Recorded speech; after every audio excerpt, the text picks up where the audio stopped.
So we're going to check this property out. It's going to auction. They're claiming the guide price is below 400,000. I truly believe it's going to go for around 460, 470. This one's been really interesting because on the internet, they've made it look actually very, very good, but I have a feeling I think it's going to be quite run down. I'm speculating here because there's not enough photos on the internet, but I have a feeling it is going to be run down. We don't want to buy property for our clients that require too much work because it just becomes too laborious and too time consuming when we could be getting into a deal that can be making us money straight away. If the property is otherwise in okay condition, then we may look at placing an offer. I have a strong feeling that this will need a full renovation, so let's go find out. All right, so if this property is shit, I'm gonna say it's shit because I don't want my clients or my audience to be buying properties that really are just gonna waste their time. Number one, we don't want our clients to overpay. We don't want our clients to spend too much time on their properties. We just want to get into a deal, do minimal work, rent it out, get some income, take advantage of the market uplift, and then work on the next deal. So if this property is no good, I'm going to tell you it's no good.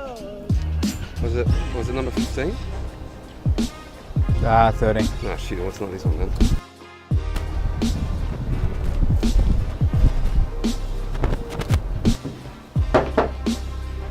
Yeah, it's definitely not like what's in the pictures. Yeah, you want to throw a bit of cash at this thing, and that's the thing with we don't want our clients spending too much money on renovations because we'd rather them buy into a better market, into a better location, into a better deal. Anything above the say 10% of the property's value to go into renovations is a lot of money, and it's a lot of work as well. Like most of our clients live 2, 3, 4 hours away from these locations, so it just makes it even tougher to do the actual work and to project manage. Time consuming, you know. So these people down here, they're most probably a husband and wife renovating couple, which is quite common now. A lot of married couples are doing renovations where they're buying places like this, moving into them, renovating them, and then taking advantage of being able to flip them because you don't pay capital gains tax. So if you move into your property and you live in it for 12 months and you renovate it and then you go and sell it for a profit of 200 grand, then that 200 grand is tax free, right? For guys like us who are just looking at it as a business, it's very laborious, it's very time consuming, you know, it takes a long time to see those results, and it suits guys like that. Hey Deborah. Hey Zah, how are you? Good, how you going? Good, thank you. Nice to meet you. Good to meet you. Welcome. It's got good bones. Have you got a pest and building on it? We do indeed. How'd it come back? Mate, I only got it back late last night, so I haven't had a real good look at it. Okay. This is nice, isn't it? So what do you reckon it'll sit in, like the mid-4s? Well, look, we've got a price guide at $390. We have had some interest in the 4s. Nothing has been set in concrete at the moment. Okay. But come auction day, if it goes to auction, who knows where it's going to Never know. go. Are they taking offers before auction at all? Yeah, look, we're always happy to put some interest forward. There's a lot of space up here. That looks nice next door. Yeah. What would that rent for as is now? $430. God for granting me this moment of clarity. What would that rent for as is now? $430 per week. As is. $430. That's a good return. Property management terms of it.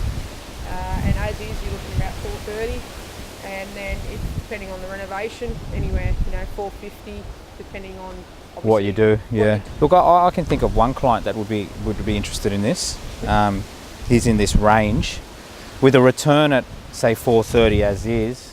I didn't think it would be that high, but if you've got a rental appraisal at that, that I could flick off to him. Get Adrian, our property manager, to write up a rental appraisal and send that through to you as well. So so if you could flick over the rental appraisal and the pest and building report, I can go over that. And the contract. What would that be worth renovated? Couldn't tell you off the top of my head. Would a 5 be in front of it?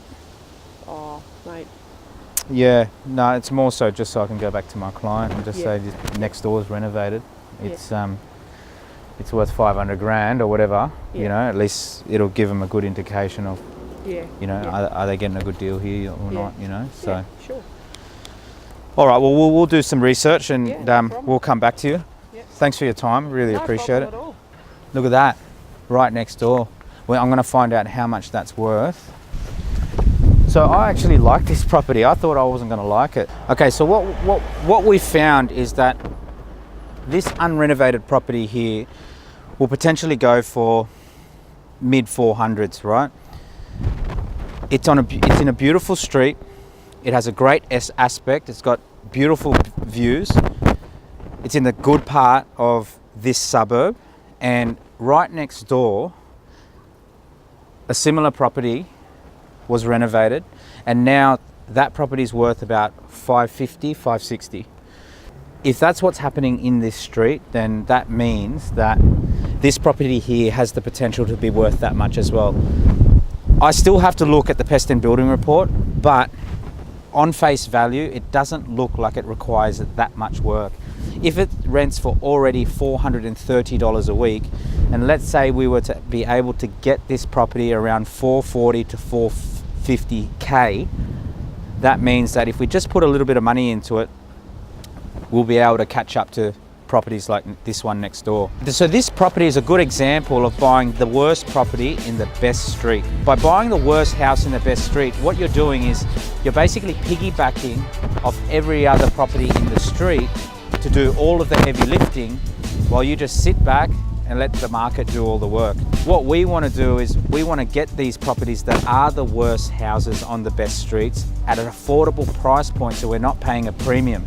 So at mid $400,000, this property represents a great deal, and we want to be able to compete one day with these types of houses like next door.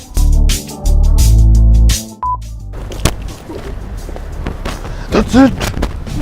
I'm going through the numbers! ¿Qué pasa? What are we doing? Right, so